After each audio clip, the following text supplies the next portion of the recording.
Hi mga kaibayo, so good afternoon. So nandito kami mga kabayo sa Wawa Dam sa may Montalbanisan. So dito ako nakaupo kay ate. Ate, pwede ba malaman yung pangalan mo? Ako, Maria Teresa Ibueta, nagtitinda po ng Pure Mango. Wow! So, ilang taon ka na po ba? Po. So dito po si ate, anong pangalan? Teresa. Dito po si Ate Teresa na nagtitinda siya ng ng pure mango po.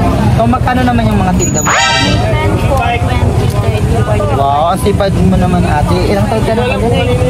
So 13. So anong grade ka na ba? Grade 9. So matagal na ba kayo nagtitinda dito? Wow, balik. Wow, bait naman. So ngayong araw, kasi ano ba ngayong araw na yun? Black Saturday. So nakailang ka na ba? Nakapaubos ng ganito? Tatlo po. Wow, ang galing naman. So, Kaninang 7 po. 7. So hanggang ano oras pa kayo dito? Minsan po, nag-start po kami 9. Tapos, 7 po, nag-aayos na po kami ng mga lili. Tapos, mga 9 po, nag-aayos na papunta dito. Tinda na po. So, araw-araw po kayo nagtitinda dito. So, baka bumawi po kayo dito sa may Wawa Dam. Bilan nyo po dito si Ate Teresa. Masarap yung kanyang pure mango. Kasi pure talaga siya.